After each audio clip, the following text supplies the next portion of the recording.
De 1400 en 2018, ils sont aujourd'hui au nombre de 60 000. Le Maroc compterait 60 000 influenceurs sur ses réseaux sociaux, de micro-influenceurs à gigastars. Leur business croît et est estimé à plus de 3 milliards de dirhams de chiffre d'affaires. Un business juteux qui ne cesse de grimper, mais qui reste encore à réguler et qui échappe souvent à la fiscalité. Alors à quoi ressemble ce business en or massif? Quelles limites et quel cadre lui imposer? Passage au scan. Je suis Landry Benoît, vous écoutez Le Scan, le podcast actu de Tel Quel.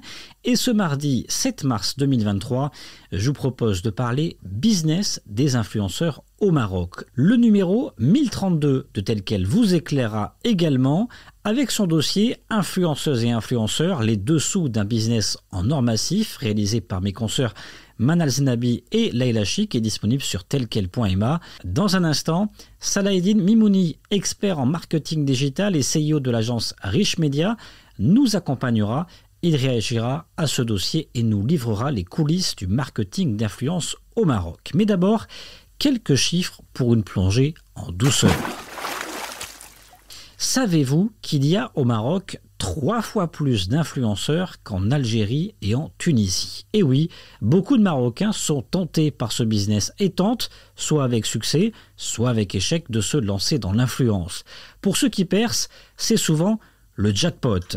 Aujourd'hui, pour un set de stories, quand vous êtes micro-influenceur, c'est-à-dire que vous disposez de moins de 100 000 abonnés, votre rémunération par une marque varie entre 8 000 et 15 000 dirhams. Et plus vous comptez d'abonnés, et plus votre taux d'engagement, autrement dit, le taux de personnes qui likent et qui réagissent à vos posts est important, plus votre rémunération sera importante et peut aller au-delà des 100 000 dirhams.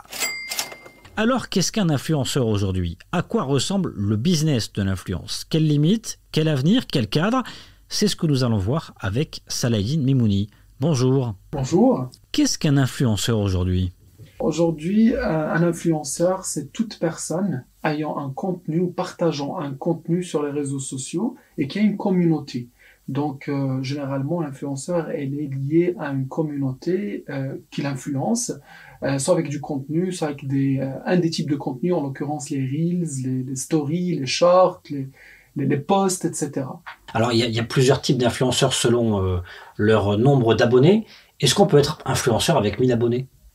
Écoutez, chaque personne qui peut influencer une communauté peut être nommée comme influenceur. C'est-à-dire aujourd'hui qu'il y a plusieurs catégories d'influenceurs, en l'occurrence les nano-influenceurs. Généralement, on dit que c'est à partir de 3000 abonnés. Il y a les micros à partir de 10 000 jusqu'à 300 000 abonnés. Il y a également les macros, c'est entre 300 000 et 2 millions d'abonnés. Il y a également ce qu'on appelle les célébrités ou les personnages publics qui ont au-delà de 2 millions d'abonnés. Donc en gros, il y a cette catégorisation, si vous voulez, de type d'influenceur, mais en tout cas, il reste que, par définition, c'est quelqu'un qui impacte, c'est quelqu'un qui influence une communauté. Le fait d'avoir plusieurs nombre d'abonnés, ça ne veut pas dire qu'il influence plus qu'une autre personne qui en a moins. Alors l'idée, c'est vraiment des taux d'engagement, des indicateurs, des KPI, finalement, qui vont vraiment juger de l'impact et du pouvoir d'influence. Salaheddine Mimouni, je le disais tout à l'heure, au début de cet épisode du Scan, le marché de l'influence au Maroc est estimé à au moins 3 milliards de dirhams. Alors, c'est un chiffre qui a été confié par Othman El Ouazani à ma consoeur Manal Zenabi.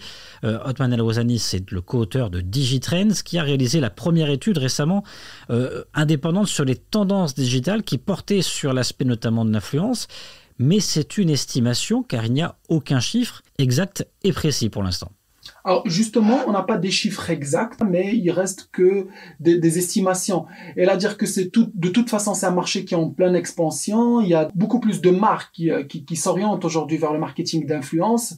Qu'aujourd'hui, les marques font appel de plus en plus aux influenceurs pour déployer leur stratégie, soit en matière de sensibilisation, soit sinon en matière de conversion ou d'acquisition de clients. Donc les influenceurs aujourd'hui sont utilisés sur plusieurs étapes du workflow de la stratégie marketing, mais quand même il reste un média à part entière. Sur ce marché de 3 milliards de dirhams, combien d'influenceurs payent franchement leurs impôts? Alors, la problématique de la déclaration reste quand même une question qui s'est posée récemment, notamment par rapport à la question fiscale, la question de la déclaration de l'entité en tant que telle. Est-ce qu'ils ont aujourd'hui des entreprises? Est-ce que ce sont des personnes, on va dire, des métiers libres? Quel est le profil de cet influenceur? Aujourd'hui, beaucoup sont adossés à des agences de communication, d'autres sont adossés à des managers qui ont des entreprises, mais la plupart restent des gens qui travaillent dans le noir, entre parenthèses. Vous diriez qu'il y a 50% du marché qui échappe à la fiscalité, ou Je dirais plus. Je dirais beaucoup plus. Je dirais plutôt entre 70 et 80%. D'où aujourd'hui la question est de lancer un débat national pour qu'on puisse quelque part régir ce domaine et puis mettre des garde-fous qui vont nous permettre de déployer un bon process pour qu'on puisse en fait gérer cet aspect du marketing. Parce que, encore une fois, c'est un média. Du coup, quand il s'agit d'un média, il s'agit automatiquement de réglementation. Aujourd'hui, des débats ont été lancés, on a vu quelque part des questionnements qui ont été posés par rapport au ministère de la Justice, etc., après plusieurs scandales. Mais l'idée, tout de même, c'est de mettre en place ou de prendre l'initiative pour qu'on puisse quelque part régir ce domaine et puis trouver des solutions, trouver un cadre juridique, un cadre fiscal à cette activité.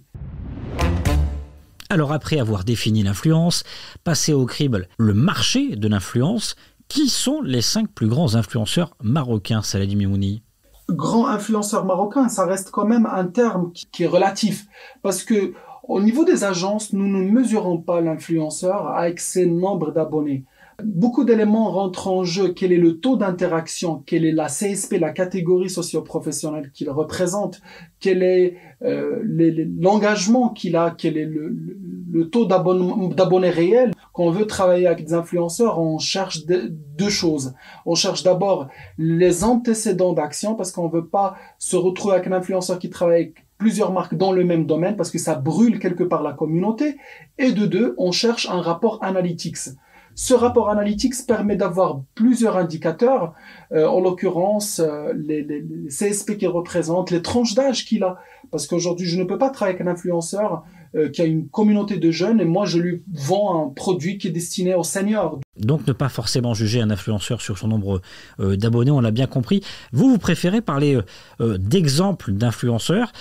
Du coup, s'il y avait 5 influenceurs majeurs à retenir, selon vous, ce seraient lesquels? Aujourd'hui, on peut donner des exemples. En l'occurrence, sur la partie cuisine, on voit bien des influenceurs connus. En l'occurrence, Halima Filali, Choumicha. Donc, on peut les dispatcher par thématique, si vous voulez. Sur la partie création, il y a Adil Tawil, il y a Mostafa Swinga. Donc, en gros, on a beaucoup d'influenceurs aujourd'hui. On a beaucoup d'influenceurs. Mais le plus important pour une agence ou pour un annonceur, c'est est-ce que ça va matcher avec la marque? Ah, l'influence, ça aussi, c'est limite. Dernier cas en date, l'affaire dite Fatima Karim, qui partageait ses routines, sa vie quotidienne.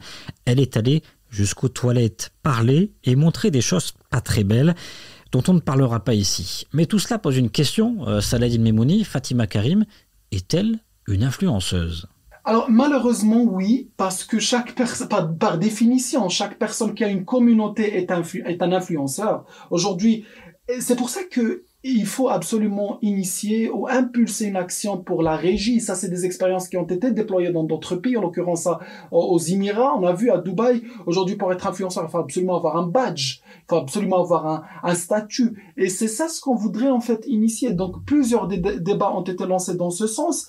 Donc, il faut absolument qu'on régisse ceci parce que ça peut influencer négativement la société, la communauté. C'est une responsabilité sociale parce que quelqu'un qui a un nombre d'abonnés de 2 millions, 4 millions, 6 millions, c'est quelqu'un qui est influent. On ne peut pas le permettre de diffuser n'importe quel message à n'importe quelle audience. Ça peut influencer des enfants, ça peut influencer la paix sociale, ça peut influencer également d'autres aspects de la société. Donc en gros, aujourd'hui, il faut absolument un cadre qui va régir cet aspect d'influence. Ouais, on connaît le dropshipping, par exemple, qui est un des business de l'influenceur. Il y a d'autres éléments qui laissent penser qu'aujourd'hui, l'influence part parfois en roue libre. Je parlais de dropshipping, il y a aussi le droit à l'image, le droit du consommateur, droit à l'image avec des abus, parfois des enfants qui sont utilisés. Parmi les garde-fous, vous parlez de cet exemple de badge. à Dubaï. C'est donc l'État qui a pris la décision. Et ça, c'est un modèle peut-être à regarder de près ici au Maroc? Absolument, pas uniquement à Dubaï. On a parlé également de l'exemple de la France également. On a vu les scandales des influenceurs qui ont poussé le législateur à mettre en place un cadre. Parce qu'aujourd'hui, quand vous parlez, Landry, de dropshipping, d'e-commerce, etc., il faut dire que le consommateur peut être face à une expérience négative.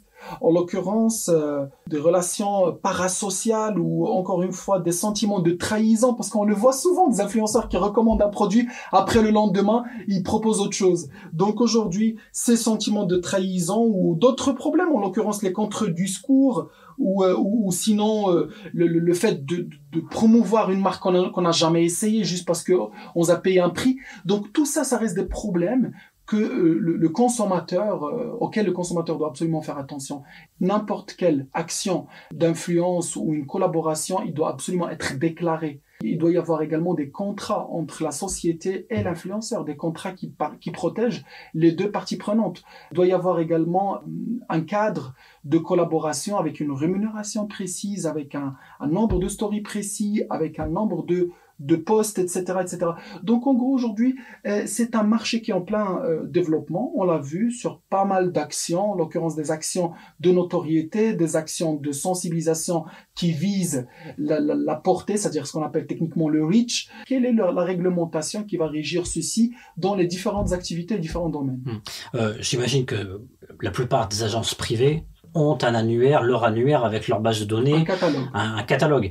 Est-ce que ça serait bien de le mettre en commun? Est-ce que c'est possible? Ou est-ce que chacun préfère garder son intérêt? Ce qui est aussi quelque part normal. Il n'y a pas d'obligation de publier ses données à soi. Très bonne question. Aujourd'hui, on a des catalogues partagés, mais on a également des logiciels qui arrivent à faire sortir ou trier les influenceurs par niveau, par ordre, par badge. Parce qu'il y a des influenceurs qui ont des badges, d'autres qui n'en ont pas.